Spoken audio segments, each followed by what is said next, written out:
Welcome to this session in chemistry, where we're going to consider one of the regular concepts in an exam in section B and section C of the grade 12 and GCE science paper 2 exam. Of course, we're going to consider organic chemistry, and this is where we're going to have that is a structural formula for a certain organic compound being given, and thereby we're going to have some of the questions being asked.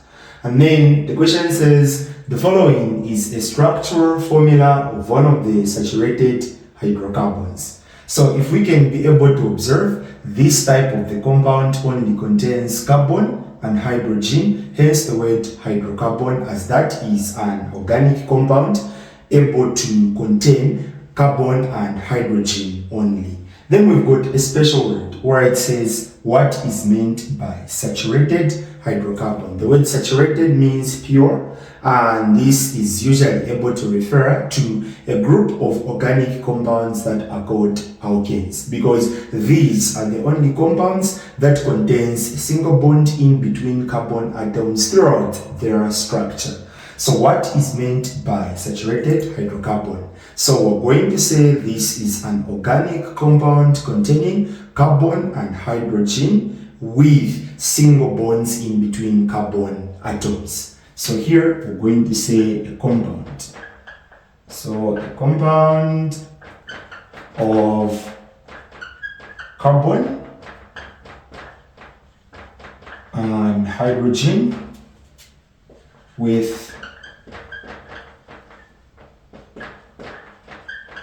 single bonds only.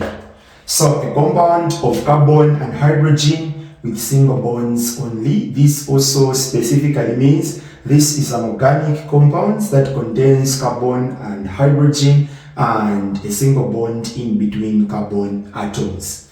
Then moving on to B, name the compound shown above.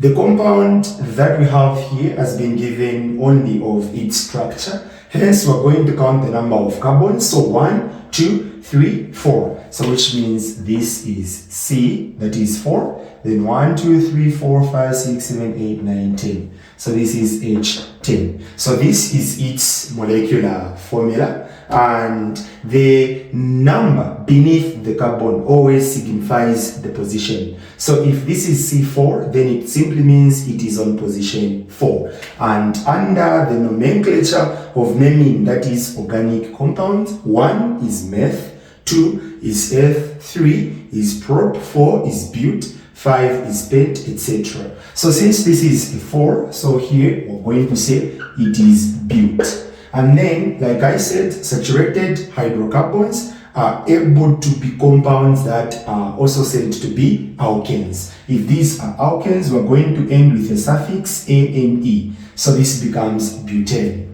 Then C, to which homologous series does the compound above belong to? So here we're going to say alkanes. And we're saying alkanes because of the supportive statement which was able to say saturated. Then D, states the general formula of the homologous series named in C above. So for alkanes, we're going to have that is a CN, then H2N, then plus 2. This is the common general formula.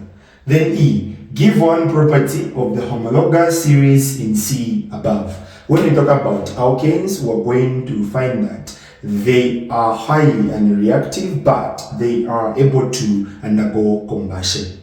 Then we're also going to find that alkanes are non-polar, and they've got increasing, that is boiling point, with the increase in the number of carbon atoms. The first 4 members are also gases, etc.